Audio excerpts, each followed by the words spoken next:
I just didn't want the perception that politics was playing a game here.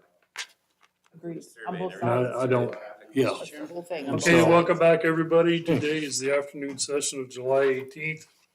Our next agenda item is not an action item. This is a discussion with ITD regarding the highway roads within Valley County. And I think you lost your partner. I don't know where I you think went. we have one, but I think you'll be right that back, might be Chairman. just right back. Be right back. And Yeah, we gotta wait for that guy. He's the guy you want to talk to. I'm just here to take notes. you're sure to take notes, huh? Oh, let me tell you what to write down. You're the most important guy then.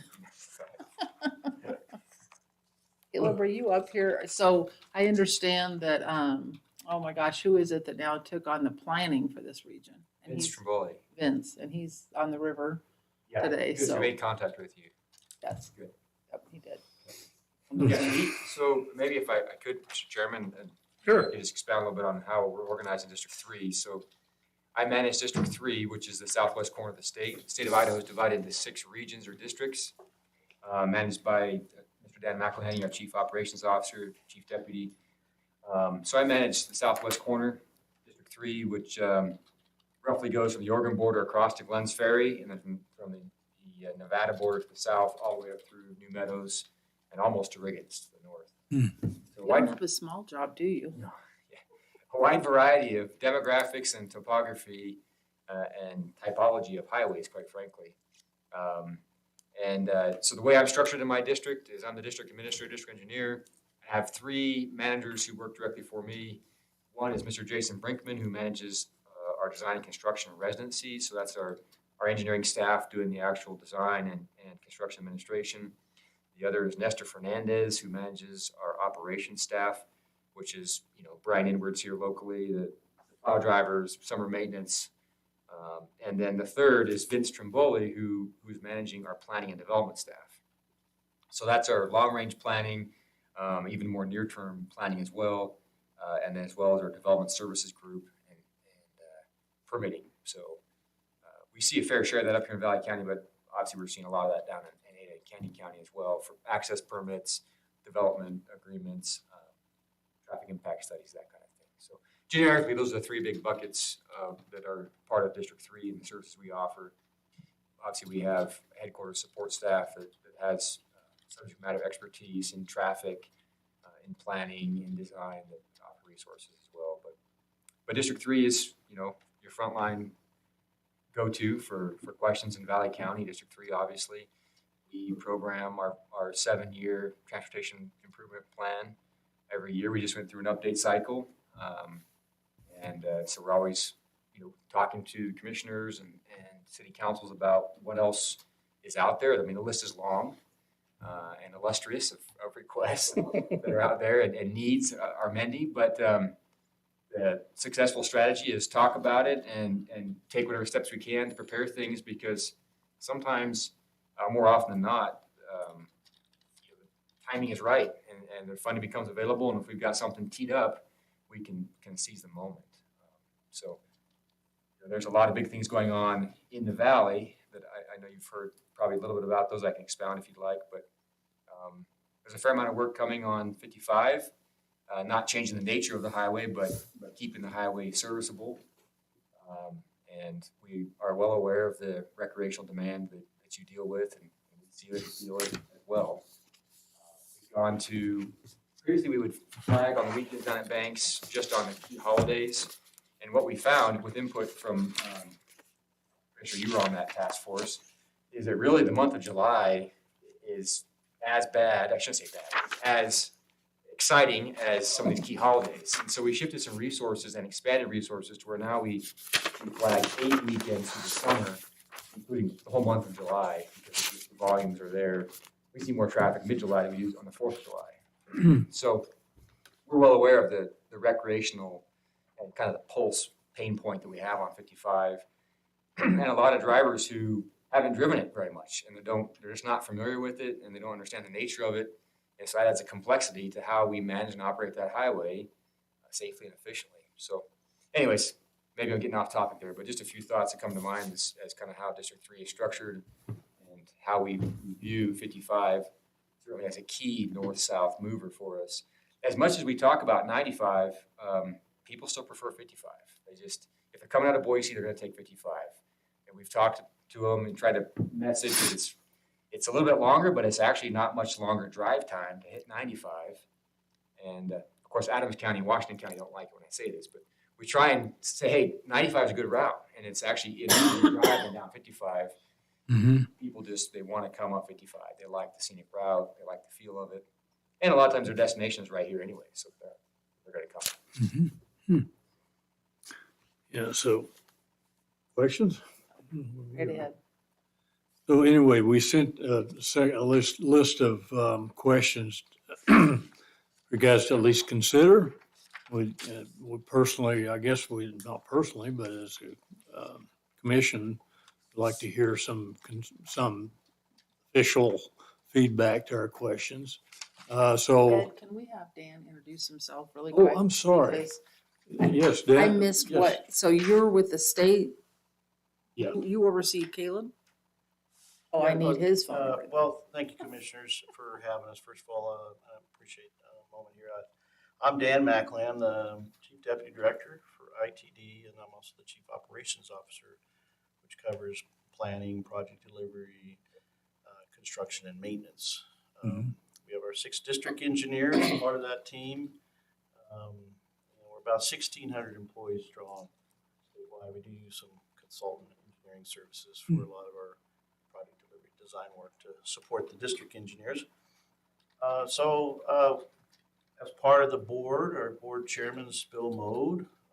We had a workshop that Commissioner Allen represented very well at recently, and our board each month this summer is going statewide and expanding their listening sessions with a Wednesday afternoon open partners workshop, and then their regular transportation board meetings. So our next stop is in Lewiston this week. Actually. So, but any chance we get to stop by and talk about hot topics, either near-term issues that maybe maintenance can handle or long-term project delivery issues, we're always very happy to do that. So thank you for having us. Good, thank you. Thank you for. Maybe we could start by kind of giving us a little bit better feeling for what we can expect in the next few years on your current project. I know that you're almost done with the Smith Ferry project. Where does that go next? Thank you, Commissioner. We do expect completion later this fall. We're making good progress. Of course, we go through there today. 8 of the 9 cuts of the slopes there are complete. We're working on that final slope. That's cut 8 is the one where you see all the activity. We're moving about 100,000 cubic yards of material that we hadn't planned to move originally off that slope to ensure we have that slope in a condition that we're comfortable with it. And it's going to be operational and maintainable. So the contractor is very positive about that. MAD Outley's been a very good contractor to work with in helping us adjust plans throughout this project, which, in a project of this size and nature is not unexpected to say, hey, this is complex. We have a lot going on here, and we're going to continue to address issues or concerns as we find them and ensure that the product, when we step away from it, is one that we're confident in. So we've tried to be very transparent about that and open about that, and I know keeping the commission involved and the local officials as well into what our progress is and our status is there. So what you're going to see this fall when they have that slope 8 to finish some grading on. They're working right now to finish some retaining walls to where we're going to widen and straighten the roadway, and then ultimately, obviously, we're going to pave that road back. It's still going to be in a 2-lane configuration, but with wider shoulders and flatter curves, so it'll be a much straighter, safer feeling road to the road. Now, that's just 1 mile stretch, right? I mean, that addresses some concerns we had right there through that corridor. That still leaves some work to be done, obviously, along the whole corridor. The next piece is going to be replacing the Rainbow Bridge. I shouldn't say replace, duplicating really is a better word, because we're not going to remove the old bridge. We'll preserve the old bridge as it's on the National Register. And the current concept is to build a new structure upstream. Oh, upstream. Yep. And it'll be at less of a skew, so a slighter angle, so it'll be a little bit longer. And some of the preliminary designs I've seen, the team's gone through a lot of effort to, in a way, honor the old structure and kind of maintain that arch design, which I think is pretty neat. It also comes down to constructability. Larger pieces are harder to get in the canyon, and so that arch structure is going to be a little bit easier to construct because it's smaller pieces rather than trying to fly in a large girder. So that is in our program for 2028 to replace that, or again, duplicate that bridge. Is the right Yeah. word. Mhm. And as part of that concept as well, the team is exploring, if we're going to preserve that bridge, that means people are going to want to stop and take pictures on that bridge or, whatever it is. So we're looking at how do we incorporate a pull-out area, a parking area, a rest area, a scenic overlook, something along those lines. How do we do that safely? Again, to preserve the nature of the bridge, but also get the traffic through there that wants to continue north or south. Yeah. So Yeah. those are the two key things Yeah. coming up, Commissioner, as far as that project goes specifically. Again, this fall, wrapping that up in, for the year and for the project in total. And then the next big key thing is going to be the new bridge just to the north. Yeah. How does that impact where so you're on to that bridge just north of the existing Rainbow, but what does it do upstream? Where does it come out on the other end? Which part of that canyon does it take out? So Or is it let's just imagine heading north for a moment, Commissioner. It'll go past where the bridge currently skews off to go across. You will continue a little bit further north and then skew off at a less of an angle. So you'll still tie back into 55 before you hit that last canyon stretch. Oh, and pop out okay. Ground Valley. Okay. Uh-huh. That last piece would remain coming down there. And then, the bridge will come across. I'm forgetting the name of that drainage right there. Comes out Valley around Creek. What's that? Round Valley Creek. Ground Valley Creek. Yeah. That was my question from the bridge to the head of the canyon. Is that going to be straightened too? Yeah. It's not currently programmed, Commissioner, but that was something that Dan and I were talking about today. I said, okay, now we get across the river. This is kind of the last piece, so to speak, to start building that corridor out. Mhm. So I agree with your observation there, and that's something we would like to consider moving forward. Well, and I think that's a much easier task to do because you don't have a lot of the big rock, the big hills. It should be Mhm. fairly easy to straighten a lot of that out. Anyway. My concern is that people come off this new construction and they're going to be flying because it's going to be a great road, and then all of a sudden you hit that one hard left before you get onto the bridge. I think there's going to be some problems there with that last corner, so to speak. Sounds like you got a pretty good solution though to going up and bring it gradually back into yeah. Anyway, another one is kind of neat, important, and I never heard this before, is preserving that old bridge. That's an iconic thing for Butler County. So, great. Anyway, I know you did better work here a few years ago to kind of restore it, especially the railings and stuff, yeah.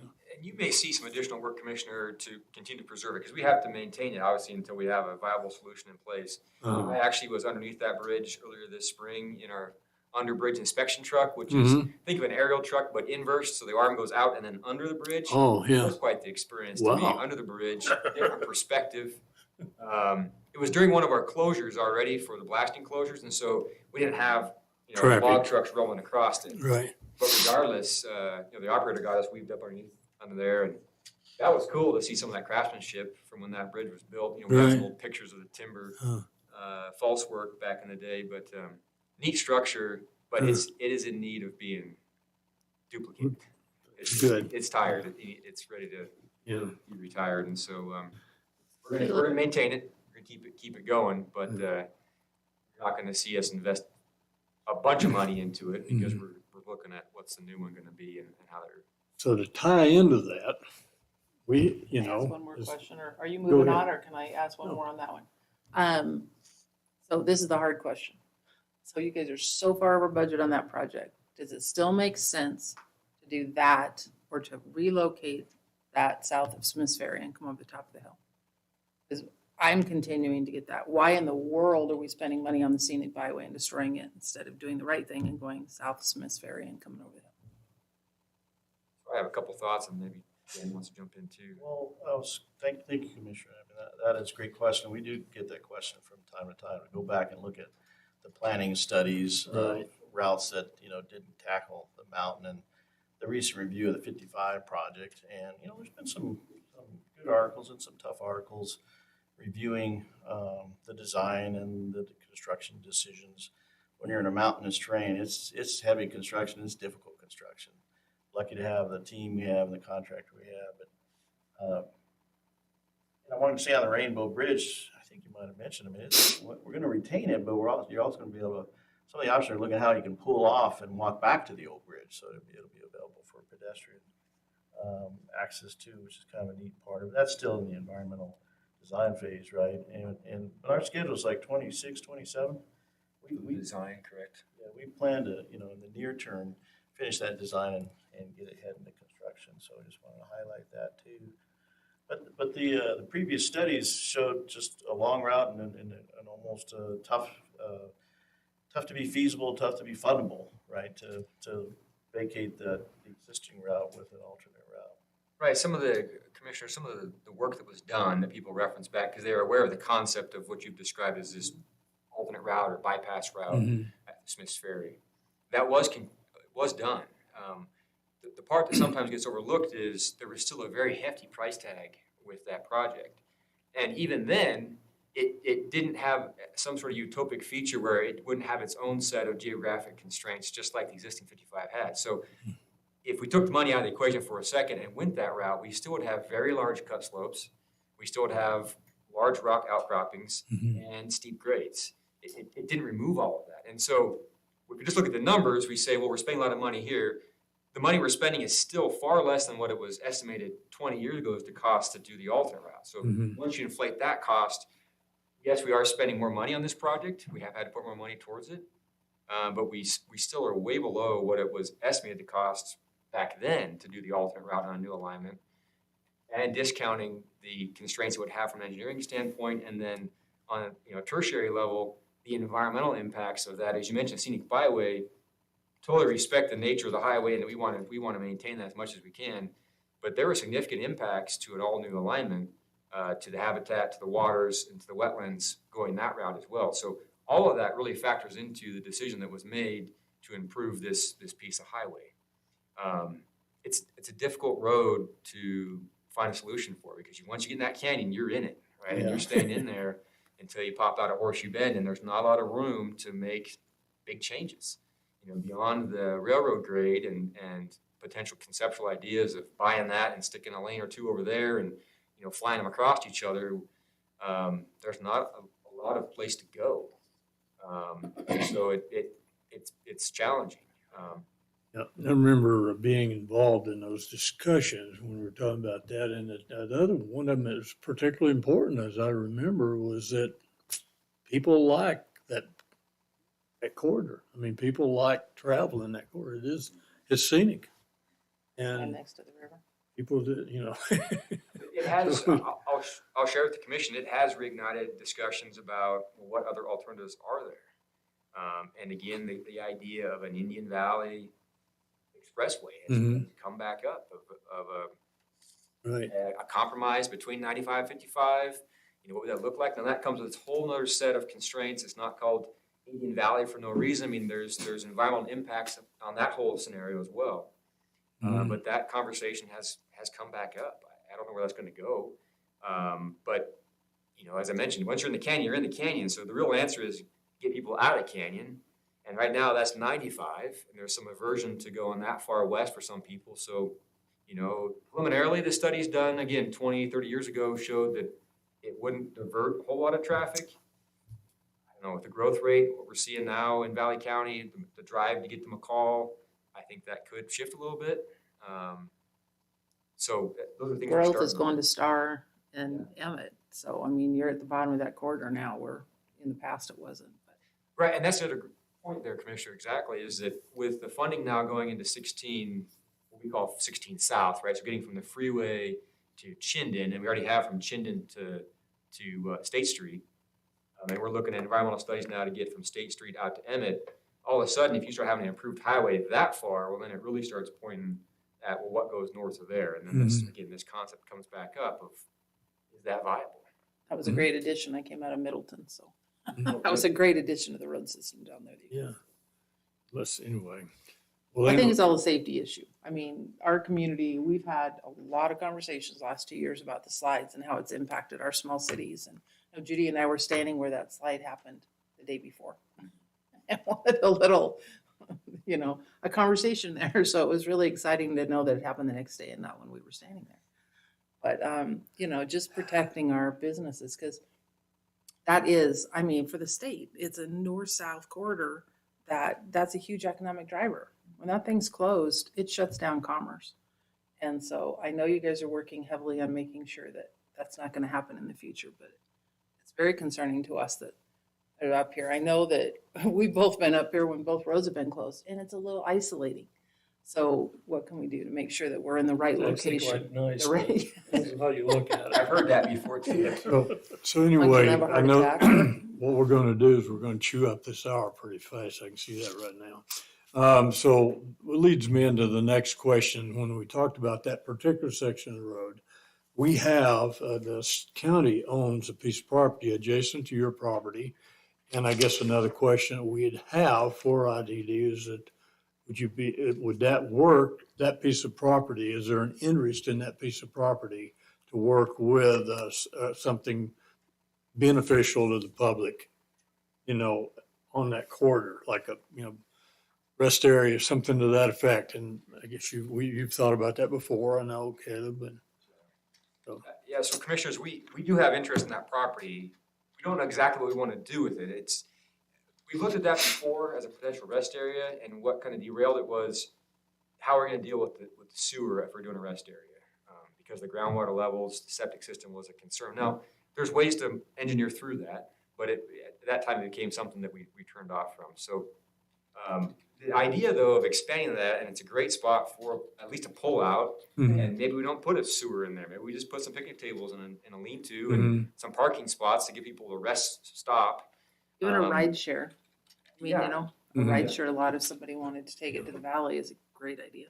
So we, you know, based on some conversation with Commissioner Mopin before, we did this last year, commit to competing, and I'll explain a little more what I mean by that. This idea of some additional passing lanes on 55. And staff did that. I did some preliminary work here. The bucket of money, so to speak, we were going after is what we call safety capacity dollars. Those are some dollars statewide that for projects like passing lanes, where every one of the 6 districts submits projects that show a positive benefit cost ratio. And those are stratified and prioritized across the state, and we go as far as we can into funding those. Historically, we had about $60 to $80 million that we could put into those. And sometimes that gets eaten up pretty quickly with $20 million jobs, and there's some smaller jobs at the end it picks up. So we put this in the bucket this last year. It did not compete well, but as I've debriefed with the staff, I think we're gonna change a couple things for next time. Staff looked at it, and rightfully so, looked at what's the ultimate fix, right? And so when they ended up costing it out, they had about a $10 million job scoped out for that area, not just the one spot, but I think it incorporates some other areas as well. And what I want to do is go back and say, no, let's just focus on, for example, 60 lane. What would it take to put a passing lane just here? Right? When people come out of that canyon, if you don't have a place for slow traffic, I can't believe the stupidity of people trying to get around those guys that have held them up in the canyon for an hour. It's ugly. So I think there's a lot of value in that, and so I'll take responsibility for that and saying, hey, what I described to them conceptually, they did. But I'm going to give them a better constraint this year and say, look, let's focus right in on where the commission is saying we might have more potential for a passing lane, maybe a passing lane rest area combo. That will reduce the price down quite a bit and make us much more competitive for some of those statewide dollars that go towards these type of buckets. Fortunately, we have not had a serious injury or a death right there. As far as the scoring matrix go, you're talking like competing against intersections that have had that increases their benefit to cost ratio. But like I said, if we reduce the costs, we can show a lot of benefit to the traffic and mobility in the area. And I think we can be a lot more competitive just in that one bucket of money. Additionally, the opportunity to partner with the county on expanding this property, I think also elevates it whenever we have a local partner that we can show partnership with. That improves that as well. So I just want to highlight that we did follow through on trying to say, what can we fund with this? I take responsibility for maybe the scope not getting where we needed it to be, And we're gonna relook at that this year and say, what else could we do to make that a more competitive project in the coming years? And, you know, there's other opportunities as well. So the time we invest into refining our scope, refining our estimates on this, tees us up for other opportunities that sometimes present themselves for improvement there. So anyway, as far as moving forward with something like that, I'm sure that one or a combination of the two agencies need to get together and come up with some kind of a plan that preserves that property. In other words, if you have an interest in it, so, yeah. Or we could be a partner. I mean, you Yeah. know, it is an asset Sure. of the county. We have to be respectful for Yeah. that, but, you know. We just have to know as long that as that's we- out yeah. there and It's seriously. not just gonna sit there forever and we don't do something with it, because So- use our assets correctly too. Commissioner, can you remind me, I don't recall, and maybe it wasn't discussed, but was the intent there to jointly do something? Was the intent to donate that to the state to do something, or was it an exchange part of the intent? I don't recall. We had a possibility there with the Cougar Island Oh, that was and just a- ITD, not we were ITD, trying. but the Department of Lands, Yeah. that maybe kind of do some sort of mix match transfer, but it sounds like that may be pretty dubious right now. Well, we've So- also discussed prior Yeah. to doing it. I don't know that we could exchange through you guys with IDL. We are really trying to find campground land. Mhm. So that 10 acres is not conducive to doing anything with a campground on it. Mhm. But if we could find some kind of a swap and, you know, swap it out for campground areas, that would be the best case would. scenario for us. Anyway, looking for options. We're kind of open to all recommendations on that one.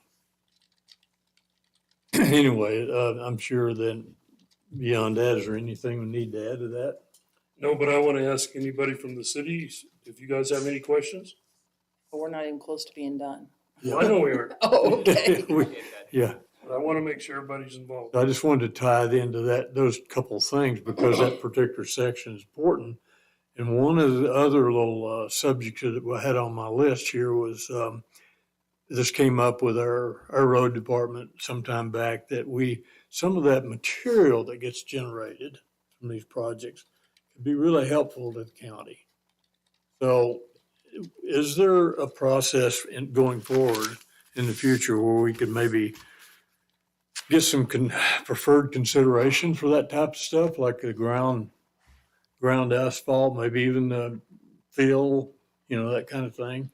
And Jeff, you can weigh in on this one if you have some points to make in that one.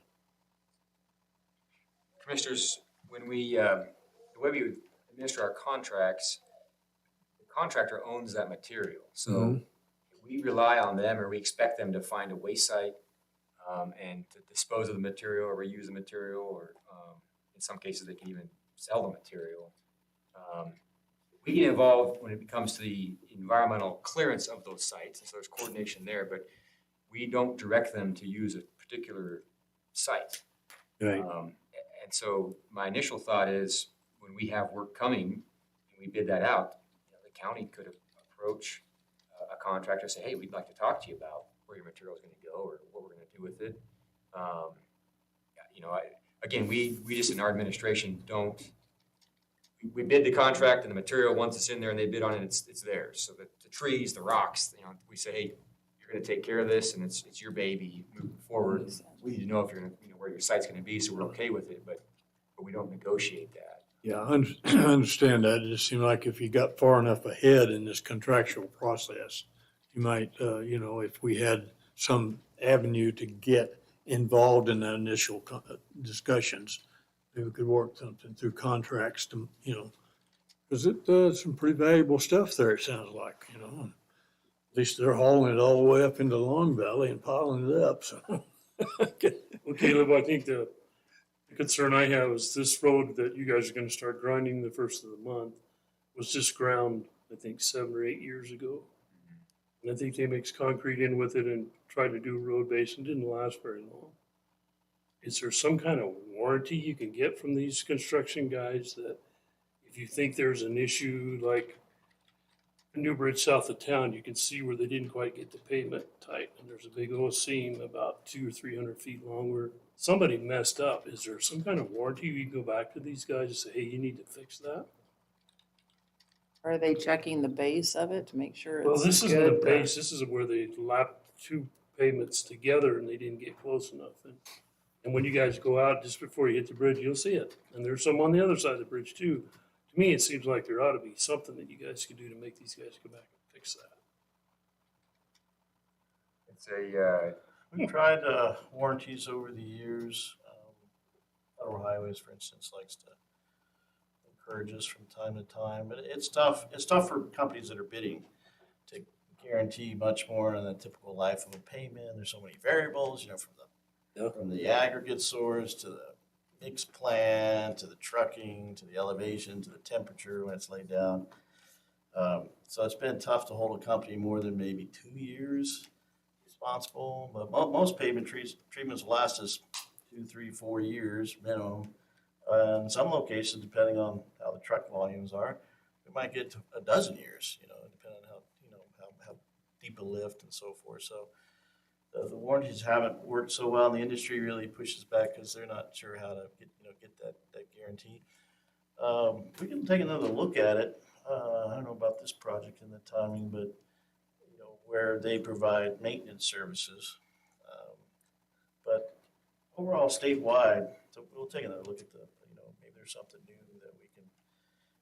I do like the idea of coordinating on a regular basis on upcoming projects, and if we have some grindings, Right. work that into the project. Bidders like to have that flexibility. That way, we hopefully get the lowest bid instead of directing them. But also, we don't have to environmentally clear every site that they might take the grindings to, because they own it, and where they put it is up to them to follow the local codes and state laws. So it makes our projects a little easier when we don't direct them where to take those grindings. But certainly we could coordinate a little better project by project, and I'm sure county staff and city staff has some ideas on that we can help out with. And often we'll get a great contractor that glad to meet too and talk with the team and see what they can do to. Anyway, it'd be nice to have a kind of, so that we know that there's an avenue for road people to come to you when they know something's going on. And, this will benefit us or whatever here. You're grinding it right now, but how often do you guys look at the sub base? I mean, the frost heaves you guys just did between Donnelly and McCall, and this last one, the frost heaves between Donnelly and McCall were pretty intense. So, I mean, how often do you guys actually look at the sub base?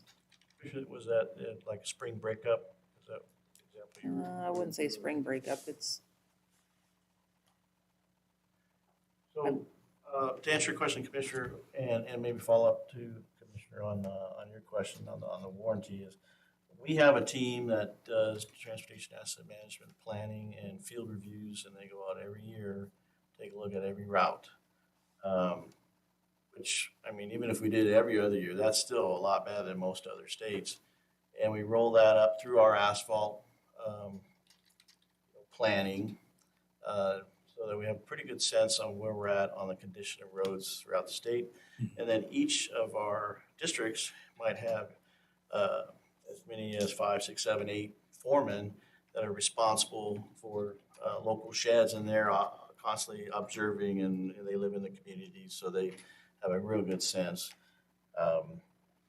And roll that information up for Caleb and I to say, okay, well, if we have money each year, Caleb, how much do you need? And let's go to the board and ask for that and invest it where the pavement is needed. And so during that analysis, we get a sense of the stress lane miles, and we just, we kind of have a sense of where the most cracking is, and that's when you have sub-base issues. But if there's any drainage affecting it, usually that pavement starts to deteriorate very fast. That's more of a full depth reconstruction of the pavement. So we're everywhere from chip seals for that surface treatment, get 2 to 3 years additional service, all the way out full depth rehab, which is expensive, and then we're looking at 15, 20 years of really solid pavement. And what we'll take a look at here in the county, I think overall, statewide, we're at 94% of good pavement statewide. One thing that's impacting us here, I think that's, we're kind of an anomaly right now, is we don't have asphalt plants up here. So everything's being trucked in. So we've got heavy, heavy truck traffic that I don't know that that's ever been in your calculation because it's a change. And so with all of the construction up here, it's changed who's using our roadway. And with you guys being the only north-south real, major corridor, it is impacting the roads. We commissioners, we have, as you well know, we have a highway that's getting pounded Yeah. by recreational traffic and heavy traffic. It's in a very climactic zone, has a lot of fluctuations. And we built the highway through the middle of essentially a marsh. I mean, it's very Right. wet soil out there. That doesn't make a great recipe for a great roadway. And so it is a challenge.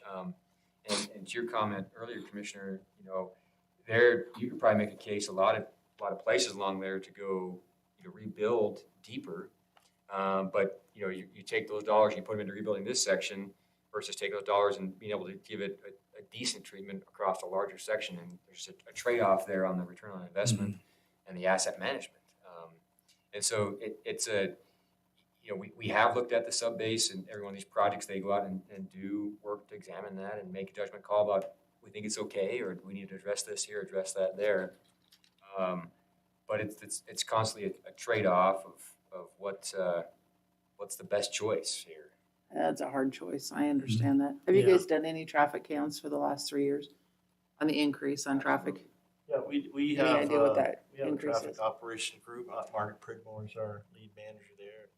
In fact, we were just watching data through the July 4th weekend. And we don't have as many data spots as we'd like to have in the future, but we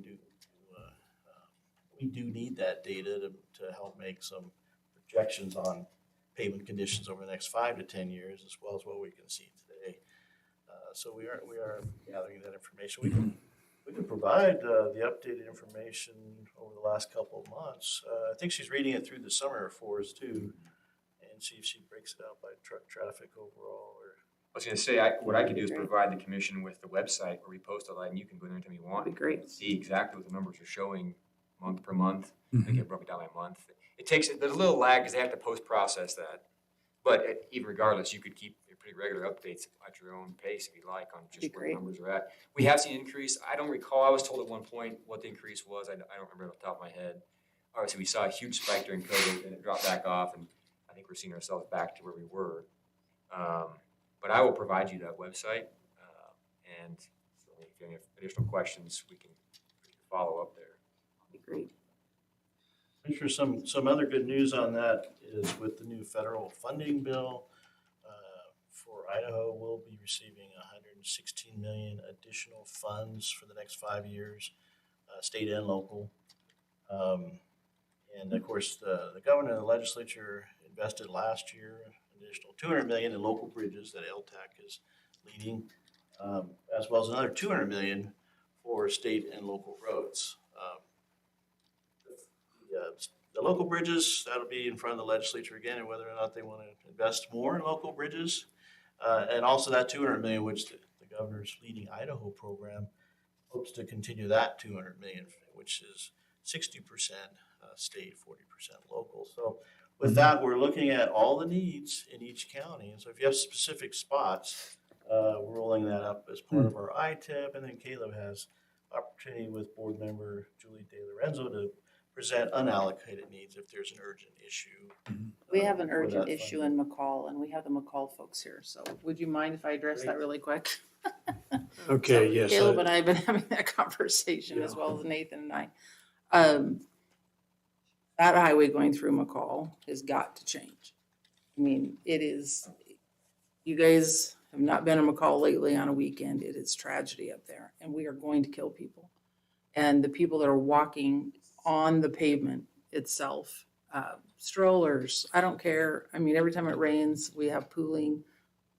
We have a traffic issue going through McCall. And I know that there's part of it is a drainage issue, which I am asking for all of us to come together, figure out what it is that we have to have. If it's 25 million, so be it. We have to write a grant while this funding is available and get that road out of downtown McCall. Use Deinhardt, use whatever else mechanism that you can use. But when you're saying this is a moment in time, this is a moment in time, and we have to take advantage of it. Because the tax base in McCall will never be able to afford to move that road out of there and do the right thing for the residents. And it's high on my priority list to keep asking, asking and asking. Commissioners, I brought a copy of the corridor study report we did in coordination with the city of McCall. I can leave this with you. I don't know if you've seen it or not. This report outlines all the things you're talking about there. Drainage, utilities, geometry of the roadway, pavement condition, intersections. Again, it's a joint effort with Nathan and his staff. We hired a third-party consultant firm, engineering firm to lead it for us. And our intent, Nathan and I's intent, was to capture what does it take to do this? At least give us some sort of benchmark of what it would take to, Yeah. the intent here of changing the highways. So there was a hard look at drainage. Preliminarily in this report, I think it came out to $5 to $7 million worth of just drainage work. So to your point, Commissioner, you're right. It's not something the city of McCall is going to just say, well, we can just take that on. There needs to be additional resources brought to the table. In the big picture, the intent was, if we make a laundry list, so to speak, of the things that need to happen on downtown 55 versus Dinehard, and there's a delta between the two, depending on which way that goes, maybe the other agency is saying, okay, we'll take the road and cash to make up the difference, or some sort of, that would be a negotiation at the board level, but just conceptually, there were those discussions. The challenge has been, and Nathan can certainly speak to this, it's very difficult to find a piece of low-hanging fruit on that idea. Because you start touching drainage here, all of a sudden you're influencing drainage here, and it becomes really more of this holistic approach. And so there may be opportunity to refine that down and look for some easy wins to connect some dots or address drainage in a few areas. From our initial looks at it, it was I don't want to say an all or nothing, but it was pretty close. It's going to take a lot to get this, to address this. It's an issue that's been there historically for a long time. Mhm. And we'll be there 50 years from now if we don't solve it right now. Exactly. And there's been development and encroachment since then that has further compounded the issue and the concern. What used to be a roadside puddle is now, someone's driveway or where someone would normally walk. So there is an easy answer. Commissioner, I agree with you. It is a priority for us to think how we get through this. I take your invitation there to look at where can we find some near-term wins. And we've talked with McCall about putting in, and they've led the charge really on putting in some federal grants. Under some of the new outlines, McCall actually qualifies, at least on paper, fairly well as a smaller community that has a state highway right through the middle of it. What this would do for mobility and walkability, bikeability, those are all check marks. It doesn't fare as well against some of the mega projects across the nation who start competing it. But we can continue to look at how we write those grants and what we highlight to that. So, again, I don't know if City McCall wants to add anything to that or if any additional questions, but I can also leave this with you and actually provide you a digital copy, but I just want to make sure you had a copy of this today. I have one, but Nathan, do you have any comments to add to that? Thank you, Sure. sir. Commissioners, Nathan Stewart, Public Works Director with the City of McCall. I appreciate the invitation. Come down here and listen in, hear what everything that's going on here in the county, as well as listen to the ITD staff talk about their highway. Caleb's very matter of fact. We've been working together for about almost 4 years now, I think, looking at every way that we can find an opportunity to collaborate. Caleb's been able to access some money that we're working on the Dinehard Lane intersection. We're gonna bid out that project. It's going to be a city-funded project, but ITD is partnering with us to do the funding, and that's principally to get a legitimate right turn lane as you go north and turn east onto Dinehard Lane, so that large trucks delivering lumber or goods to the shopping centers there can safely do that without running over the sidewalk and doing damage. That corridor study that we completed really was specifically that, to try to say, okay, what is the body of work that needs to be done here? And the city is financially not in a position to invest much in that state highway because we have a number of roads that are in bad shape. And Right. when I run that business model, we don't have enough funding to keep up with our own needs. So it's a real challenge, and where we've found success over the last decade has been through applying for federal funded grants that are administered through ITD. There's a community development block program that we've been able to access, and the community has a very strong desire in pedestrian facilities headed south to the Right. Dinehard intersection. And that's been a challenge because even the maintenance funding that's out there doesn't pay for sidewalks. But we keep these conversations going. We do know that ITD has a pavement rehab project planned in the next 5 years. And what I've been trying to focus on and trying to emphasize between all the agencies is we need to take that money and think about how we can leverage it so that we can get underground subsurface infrastructure completed in advance of that. And I think that's in ITD's best interest, because if it gets paved and then finally we get this federal grant or we get some grant that comes in that can allow for this, we have water, we have sewer, we have utilities, and then the stormwater. And you can't just put one of those in new when you have to move them and get them organized. So at the city, that's my job, is to communicate with ITD and also become aware when these grant opportunities come up. My focus has been somewhat to say, okay, is it more advantageous for ITD to apply for the grant? Is it more advantageous for the city? Is it more advantageous for Valley County? Is it more advantageous for the water department? However we can work together to be the most competitive to apply for this funding, I think is really going to be the solution there. And it may be where we parse off a small piece of the highway and say, okay, we're going to work on Colorado south to Dinehard, and that's going to be our principal focus here over the next 5 to 7 years. And we'll worry a little bit more about some of the things along the lake later as those things come.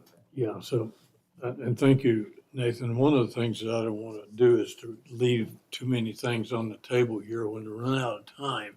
But it appears that you are in negotiation or talks back and forth, and I think our goal here was to heighten maybe the emphasis The awareness of on it. that, and I appreciate that. And so I'll try to get a couple other things in here. That's good. And we didn't want to leave anybody out. And while we're talking about cities, Cascade.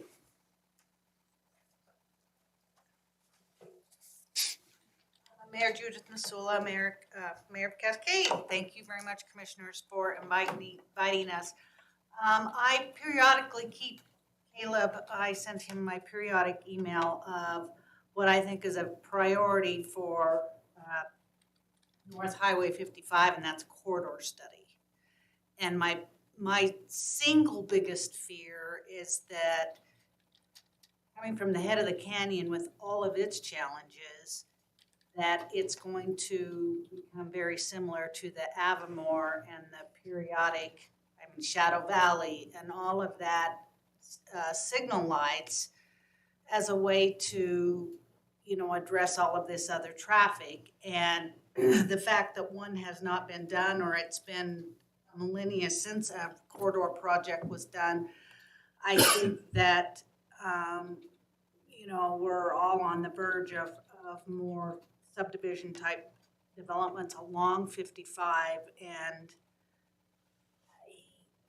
to me, traffic lights are just going to there's not going to be a great solution for all of that, but relying totally on traffic lights and or roundabouts and or whatever, it needs to be addressed, and I know that needs to be pushed to the top. I really feel that way. Excuse me. Secondly, I think that as ITD, or at least Caleb knows, as well as many others within ITD,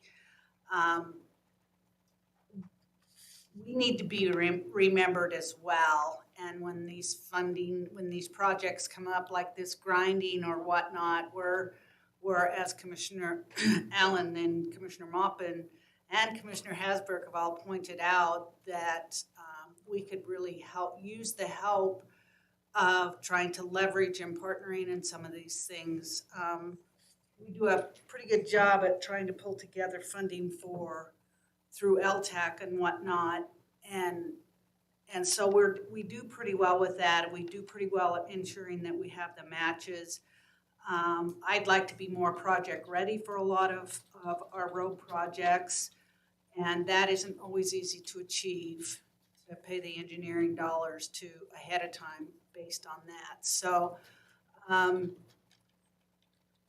I know, Caleb, we've talked about more signage and the fancy blinky signages, and you know, I think some more of that would be helpful, at least coming into Cascade.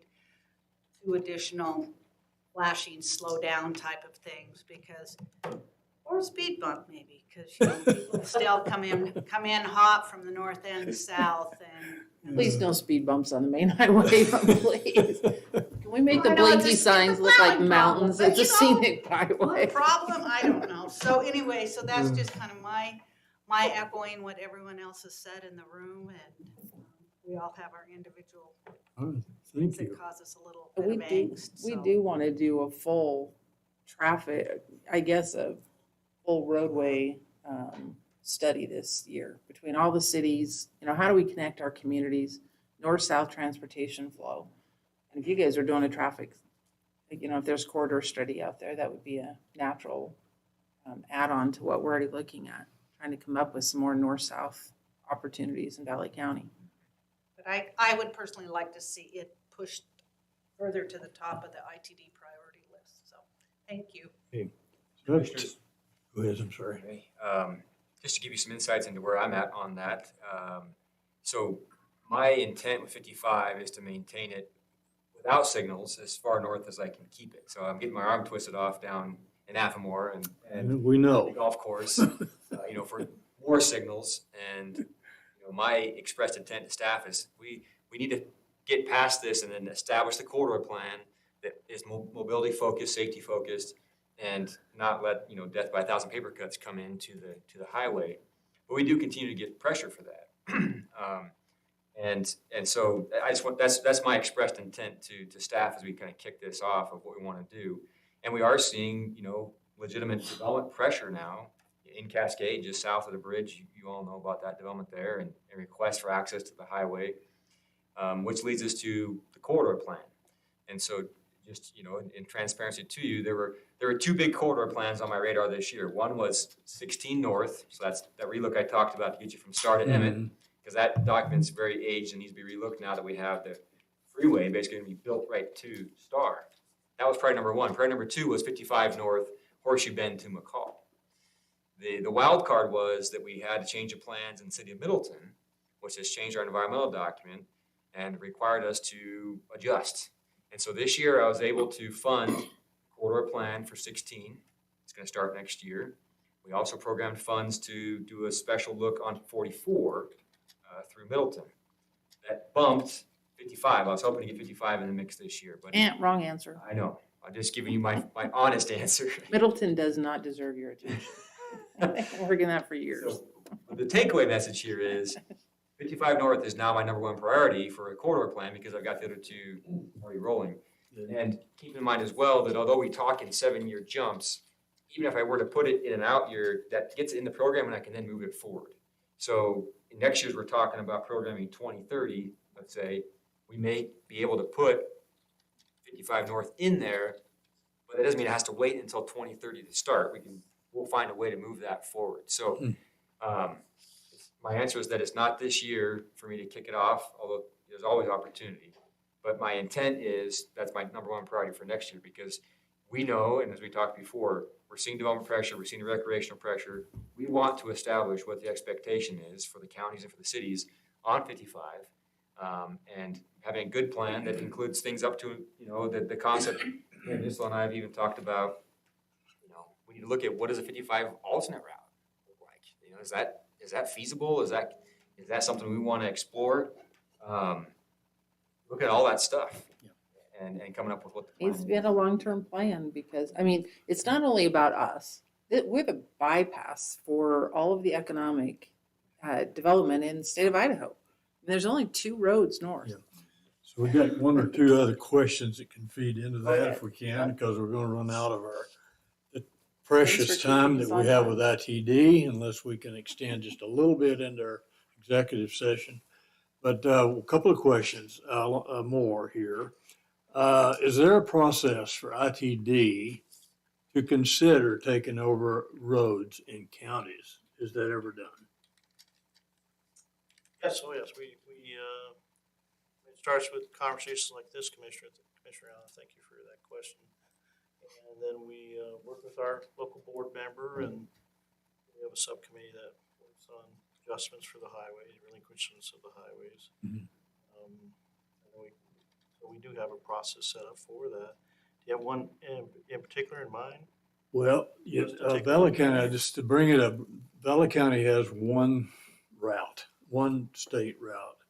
I don't know all the counties, but I think a lot of the counties probably have some sort of a network of state roads. In Valley County, we're really developing heavy, particularly on our west side. And we essentially, everything that accesses that new growth over there comes off of the spiders off of their ITD or the I-55. And so we're just kind of looking futuristically at this. What would you do to start the discussion of, well, maybe we need a west side corridor? And I realize it's a lot of money. It's a big thing. But in Amaranth's 100 development. years, we probably need to be looking at that. Well, Well, maybe in 5 years. yeah, I Amaranth agree. wants a marina. Yeah. We like to do regional transportation planning studies with Mhm. our partners, and Caleb, actually, we just added to his staff a planning and development manager position. Mhm. Vince Trimble is the first in that role. Then at the headquarters level, we have a chief of transportation planning. So you're talking about adding a highway route, which, over the years, we have been relinquishing to local entities highway spurs, where you get a number of spur routes over the years. Mhm. So we do have a process, and we have a transportation planning team that can work with the county staff and look at the regional needs, and where's the goods movement, where's the growth and development, and kind of work towards that. We've got a couple of those that Caleb's leading right now in Ada County. Mhm. Be very similar. If you look at West Mountain Road, you can access it coming out of the canyon all the way to Goose Creek. West of McCall. I mean, it is a major transportation route there. It's another example that I look at a little bit too is we got fairly intense use to the east. And futuristically, it looks like it may really, really increase because of all projected or possible development back in that area with, mines, everything, lots and lots of stuff. It's a major portal to our backcountry Central Idaho mountains. There's possibility, at least in that corridor study, maybe to look at some of that. In other words, as we do that study moving forward, you add a couple of those elements into the discussion. Orm Lake Highway. Orm Lake, yeah, that's one I was thinking about because it accesses 2 or 3 communities back there. It's a major portal to the backcountry. If the mines all go back there, that's going to be a huge, huge impact to Valley County. And at this point, we're the ones responsible for trying to maintain that. It's a major thing, and it's hard to get enough. In other words, you do give us money to maintain stuff, but there's a kind of a level there. In 2 Boy. minutes, can you get salt in there? We haven't- That's the one that's that's the like, last we're not one? going to leave until we talk about that one. Thank you. Salt was at the top of the Uh, list. I lost my list here. Oh, well, anyway, it was, we have a couple other things that were brought out, maybe just connectors to the roads and stuff. Those are pretty much, I think, housekeeping type stuff in this one as well. But, give us your take on this use of winter salt for safety, because for many, many people in Valley County, that's becoming, well, not only an eyesore, but it's a problem. Environmentally, it's a problem. And I don't know, maybe you could deny that the salt's causing all that problem. but we'd like to hear your take on it, and if there's something could be considered going forward to maybe bring it level down a little bit. So appreciate the opportunity, commissioners. Aware of the sensitivity to the salt, especially here in Valley County. You know, this highway sees a lot of weather and so accordingly sees a lot of salt. Undisputably, we've seen a drastic reduction in fatal and serious accidents in the wintertime after we started using salt. And I'm going to leave with you, these are just a one-page fact sheet for your use, and even if you want to share those with whoever's asking about it, but just to give you some of those statistics. You also, our operations crew that using it are seeing good results. Now, there is a trade-off. There are, you know, some impacts. We are not seeing, we've done testing in other areas, and we are not seeing an environmental impact. Now, I'm not saying there's absolutely no impact, but as far as, you know, plumes of salt migrating off the highway, we're not seeing that.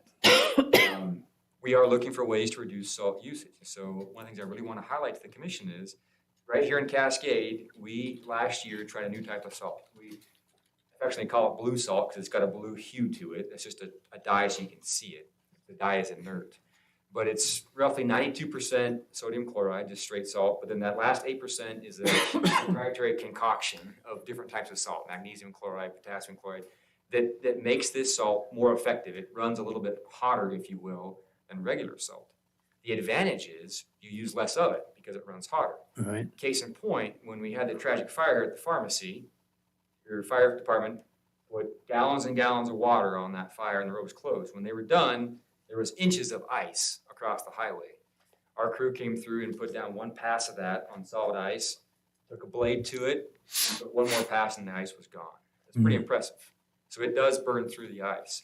We were using, on average, 230 to 250 pounds per lane mile of the white salt. We're down to 130 to 150 pounds with this new type of salt. Additionally, for the manufacturer, there's different classifications of salt. White salt is a class 8, which just for relative comparison is class 8. This blue salt is a class 4C.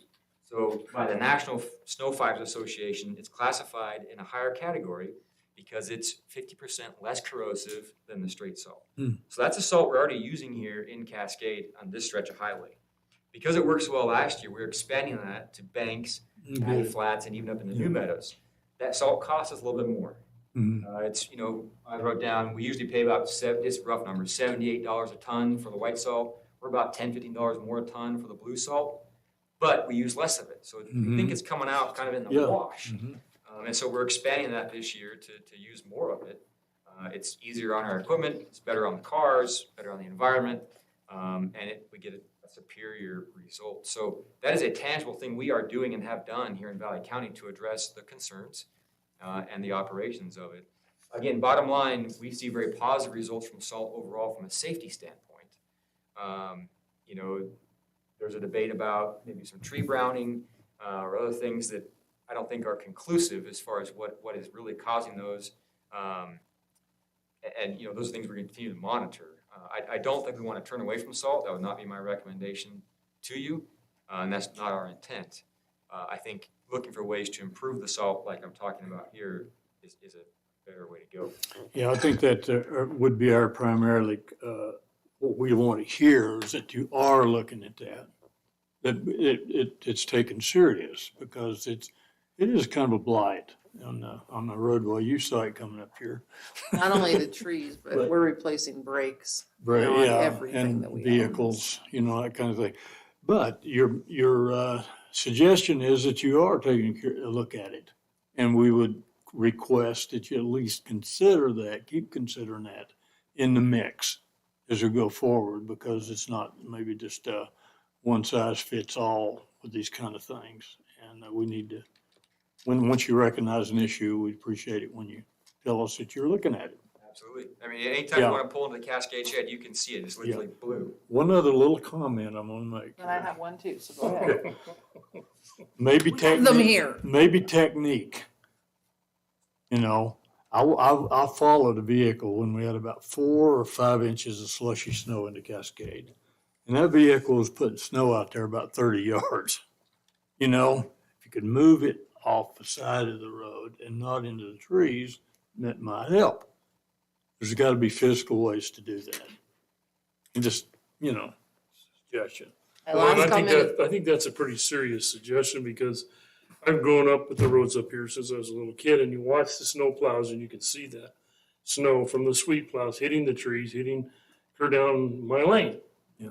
And in the old days, they used to have kind of a rubber or leather that directed that snow down Mm-hmm. into the borrow pit instead of blasting the trees. Yeah.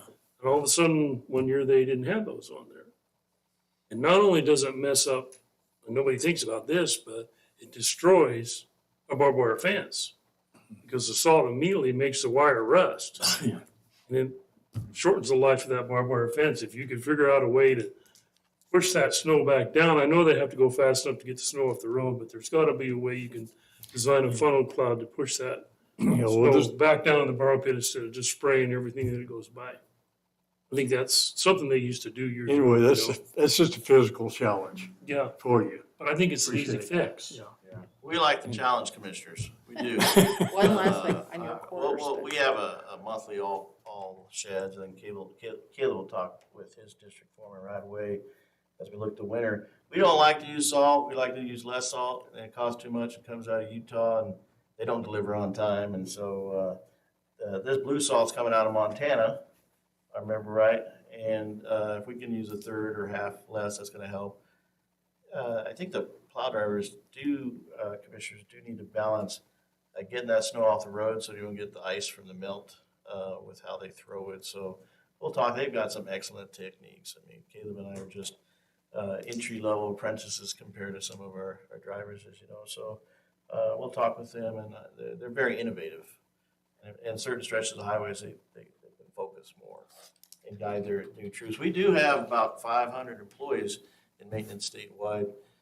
But about a third of them have less than 3 years service because of just the We feel your hiring and pain. a little bit of turnover. I know everybody's experienced. That's a challenge for everybody. And you get behind the wheel of a big truck, you like to make a lot of mess, so.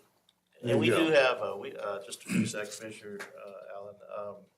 So we do have a fleet manager at the headquarters level, and he helps lead us through all this. And we do have technical fleet training that our employees go through, so we'll work that into our overall equipment training and operators training as well. So and they'll come back with some good ideas. So we appreciate the suggestions. Thank you. I appreciate you taking that into consideration because it's one that gets asked all the time. Scenic byway, and it ain't getting scenicer with killing the trees. Scenicer, is that a word? I'm not sure scenicer is a Is word. that scenicer? One last comment. So we always have the health and safety issue, and this comes up with our fire department all the time, and our sheriff's department is every road, we need some way, a turn lane, to get traffic moving. Lake Fork is an issue. I mean, there's way too much traffic at Lake Fork now. There's a lot of stuff that's happening out there with their cycling center. We need some left turn, or, right left turn lanes. We need to look at our turn lanes. Kilo is an issue. So we bring that up whenever we see you guys too. Well, and I want you guys to know too that my grandmother tells a story driving down the old road, which is across the river from the highway from Banks South, before the highway was there. So I'm telling you, I think the highway's awesome, because I wouldn't want to have to drive that old road all the way to Boise right now. But, I mean, there's been a lot of improvement in my lifetime, so I appreciate the fact you guys are thinking about us and do what you can for us. And we want to be a good partner. So, Jeff's here. He's holding his hand up. He wants to be a good partner. I just got one question for him. Okay. Jeff McFadden, our road superintendent. Okay, we're cutting into other people's time here, so, Just yeah. be real quick. In your construction this year, from the head of the canyon, you're going to Alpha. We've had 2 really bad accidents at Alpha, people turning left and they're getting rear-ended. Is a turn lane in the plans for that? Or another one is the Sportsman's Access at Herrick, which is huge on the weekends. Left turn lane. That's all I had. Just So coming from north to south? north to south, the left Okay. turn lane is with Alpha Nursery right there. Yeah. There's, I live down there. I've personally seen people hit the brake the last second, slowing down the car. And Yeah. it's like, oh. You- Well, Little Donner, we've had, We've had Two two people killed. bad accidents. We can increase that list a lot. I live Well, I know on, we can, but Rogers Lane has this a, is just on the section that they're Rogers is building scary. this year. yeah, This year, they're working on Oh. that section of highway. Alpha would be prime and Herrick Lane would be prime. yeah. I don't know if it's in your guys' plan. I'm just thinking you guys are gonna be down there working, you're gonna be milling, gonna be replacing culverts. Prime time to, Great. That's a great opportunity to bring it That'd be up. a great, it's thanks, only Jeff. two of them, but it's a start and it's in an area where you guys are gonna be working. I don't even know if it's in why didn't you your. bring that up last year when they were in Lake Fork? Or on Yeah. Elo? Because last year. Or they on were- Johnson Creek? Last year, they were not working. You just on live this down stuff. there. Down there. All right, guys, thank you very much for coming That's all I in. had. Thank you so much. Commissioners, Yeah. thank you, Mr. McFadden, and we'll follow up on those suggestions. Yeah, the traffic growth statewide is catching everybody ahead of all projections. Of course, since 2020, we're back to just as busy as 2018, 2019, and even busier. So We got busier during COVID, so you guys may have seen a reduction. We saw a huge increase, and I haven't seen it go down, Yeah, fortunately. anyway, I'll leave you these handouts on salt, and also this is a map of the whole district with upcoming projects for the next 7 Oh, years, just for good. your information. Okay, Thank you. thanks, Caleb. Throw it away, draw it for you. well, anyway, we're really, Put it on a wall. want to thank you immensely for coming here today. That's great. That's one of the best discussions we've had on roads in a long, long time. So, thank you. Thank you. Appreciate it. It's a pleasure meeting you in person. Yeah, thanks, Caleb. Okay, by the way, have a safe trip. Thanks, Tim. You have Thanks a for taking fairly care of us up serious here. job there, kid. I think you guys do a great job. Yes, you appreciate that. I wouldn't want to be in your pants. Thank you. Yeah. All right. Have a safe drive home. thank you. Have a great evening. Oh, thanks, sir. See ya. Okay, at this time, the next item on our agenda is an executive session per Idaho Code 742061B. So I need a motion. Before we do that, did we decide to move these guys before that or leave it after? That's for the They're already commissioners to here, decide. so What are we doing today, Larry? he's not gonna take very long. He's not gonna take very long. Can we, is it possible, I know that would be a change of agenda, could we take that one up next week? It's up to Pat. Clerk?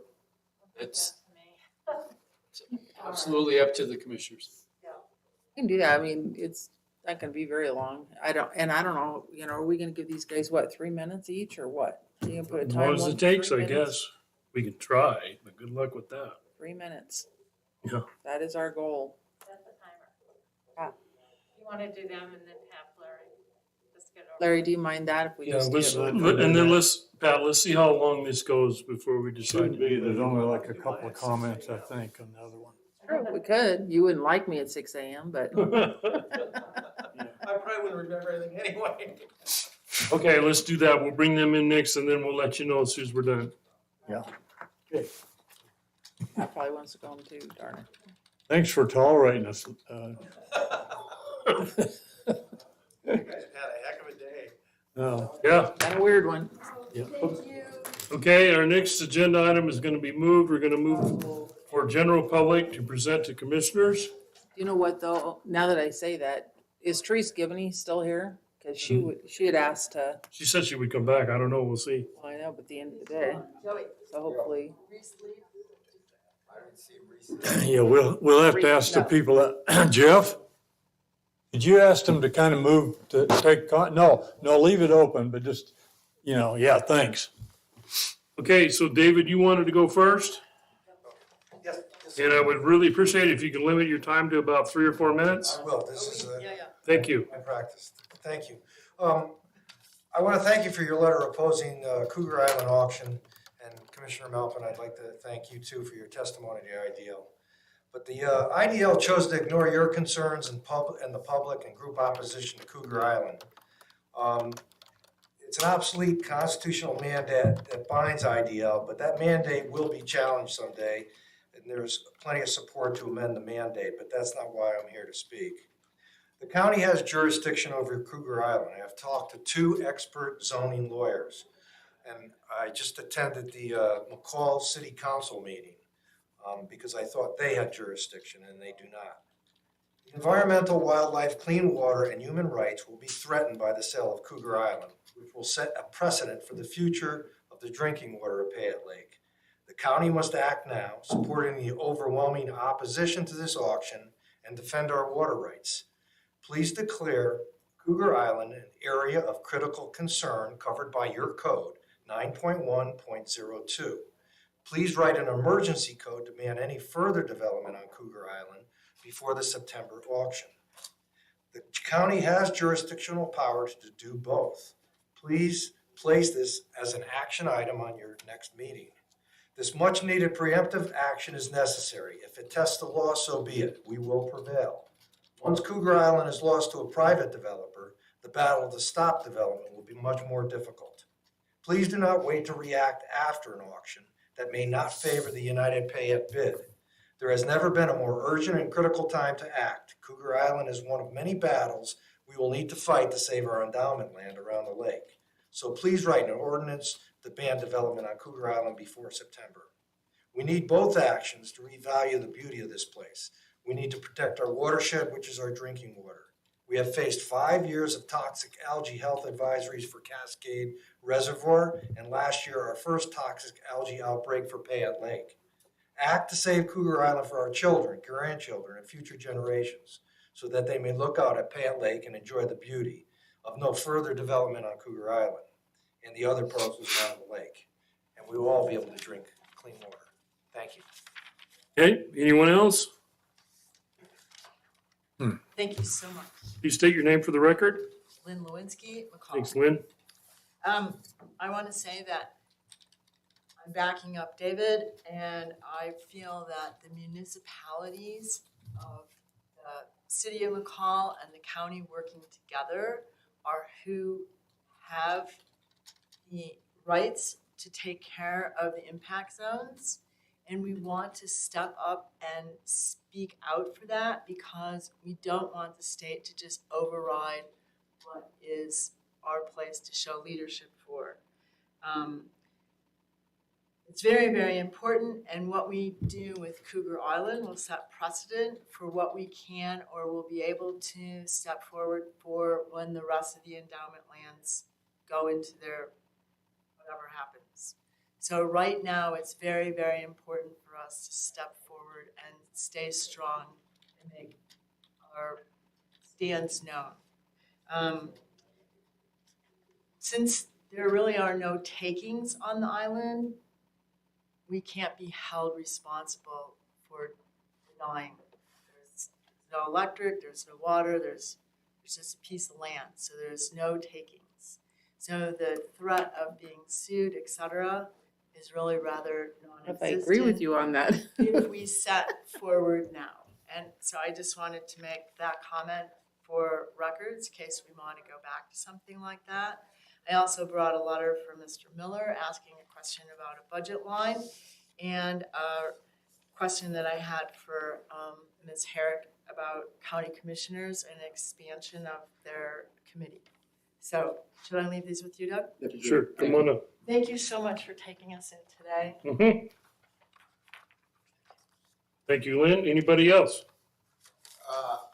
I requested to be on the agenda for next week's meeting. I was going to approach the commission for the glass pulverizer and to clarify some things about it, but I sent you all a notice. I sent one to Mr. Miller as well, and possibly you'll get to see that, and next week I could answer any questions you might have and also speak on that. I'd like to support David. I should come to the podium and say. Yeah, we need your name for the record too, Yeah, please. Joey Patriot. I live at 225 Valley Springs Road. I just want to support David and Lynn and many of your constituents in the north part of this county.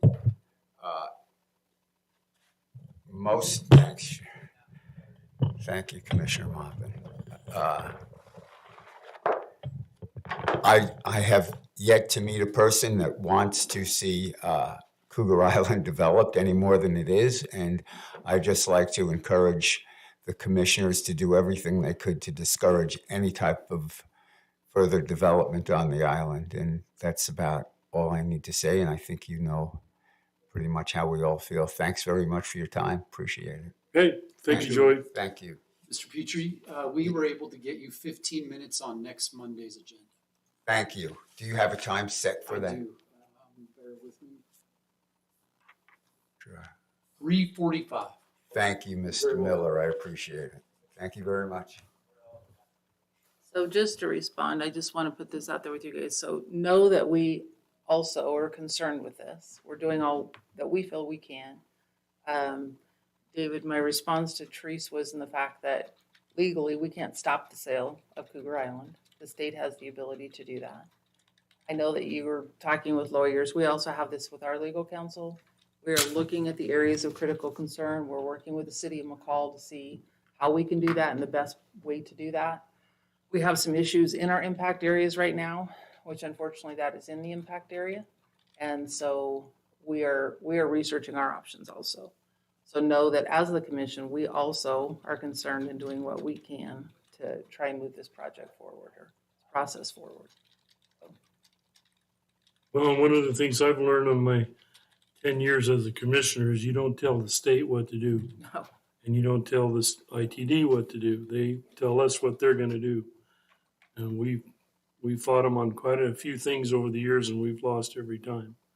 It's discouraging. It's our area. It should be but it's not the way endowment rules work. And so I think it's gonna take a legislative change of, Next steps. and so you gotta find some people that can take that fight on and get it to the state. I think if I understand it right, the request is for us to consider creating an area of critical concern, which, I don't know. We already have that. Brian's already researching our options there. Well, I know, so that just reemphasizes that part. In other words, we're probably not in a position to stop the sale of this property. I'm not So- asking for that. No. No, so let's try to separate those two. We're not in that position. I think everybody understands that. Are we in a position to declare an area of critical concern? And I think it sounds like we're already working on that a little bit. And so going forward, appreciate your input to that. And or maybe we'll see if there is an option there. I don't know. But we're Somebody else researching it. knows, but- We're looking at it as much as we can, but Yeah. honestly, I think the way to do that is for enough folks to come together to outbid. There is some of that, and there are other steps taken, but what I was saying is, as a county and the city, making those statements such as you have and what you can continue to do, help in future discussions or whether we go to legislation or not. And at this time, we have new legislative folks who I think might be more supportive of us than we've had in the past. So it's good, I've reached out in that direction already to see what type of legislative support there could be for this great concern. At state level, not only does what happens here on our endowment lands make a difference to us, it makes a difference to other state lands. So we're kind of the showcase of what could or couldn't happen. I just want us to feel really strong about saying what we need to say, whether the state says naughty, naughty, that doesn't make any difference. We've got to say what we needed to say. And I agree with you, Lynn. I think it's important that we at least know how we feel. Yes. You know, we don't like it. None of us like it. So I think you've offered us an opportunity to just at least research and come up with an answer to them. Can we create an area of special concern? Is that an our deal? And I think we'll have we have a assistant prosecuting attorney that can help us with that question. And I think it's fair to put it to that person and our planner, probably, and see if, what is the answer to that?